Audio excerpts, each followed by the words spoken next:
Hello and welcome. My name is Dr. Jeremy, and today we will be doing the first in a series of using the progress and decline tool. In part one, we're going to learn how to analyze a historical moment, event, or period using the progress and decline tool. And our content will come from grade 10, unit 2 on nationalism.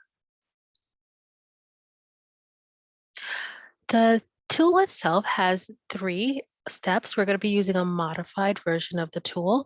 And this modified version has step one, contextualizing the historical moment, event, and period.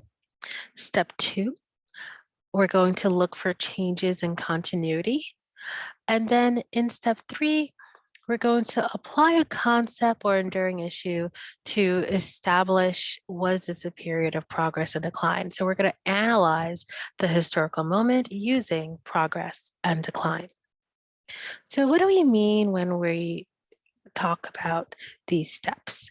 So the first step is definitely going to be giving us some background and some idea of what's happening around this historical moment. So we'll name the historical moment so that we know exactly what we're looking at. We're going to look for the dates involved in the historical moment because it's going to help us figure out, well, where are we? What time are we in? And then the next thing we're going to look is what major historical themes or enduring issues are present during this time period? What are we noticing is happening around this historical moment? And that's going to be very important for us as well. And then in step two, we're going to be looking at, well, what important changes or continuities happened around this time period. There's some things for us to definitely consider here. Why are we putting some things down here? Why are the things that we're going to put down important? Were they important to the people at the time? How did this impact people's beliefs or attitudes? How many people even were impacted by what we're about to look at? And what was the lasting impact? Was it long lasting? Was it just a brief moment in time? These are all things to consider when we're doing step two and how significant the changes were, or how significant the things that stayed the same, the continuities were. So now that we will be done with contextualizing the moment, with identifying things that stayed the same or things that changed, the next step is going to be step three, in which we're going to apply a concept or even one of those themes that we noticed from the context. We're going to apply that to our analysis of the historical moment. And we're going to do it with progress and decline. So progress could be, well, what positive things happened during this time?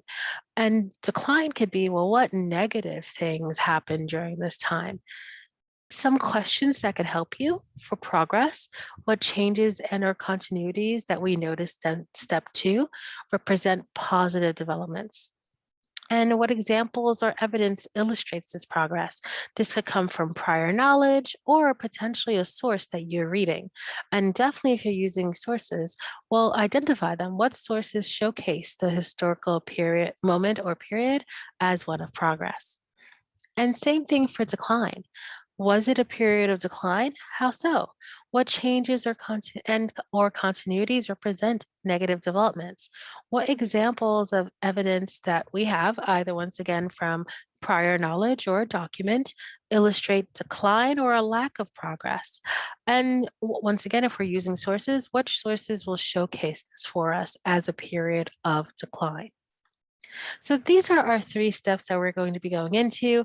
Now that we know the parts of the progress and decline tool, we'll start our analysis process. In the next video, we will engage in what you could consider a step zero to this tool. While of course you could do step one based on your knowledge of world history, it's always good to gather more evidence whenever possible. So before we dive in, we're going to be looking at an excerpt from a document by Dr. Trevor Getz to gather information. And this document could be found in grade 10, unit 2, lesson 17, but I also will have the 3 excerpt slides. And this, you may pause the video and read them at your leisure. I suggest making sure to take annotated notes as you read because that'll help you when we actually use this information for the tool. Great. These were our 3 excerpts. I'll see you in the next video.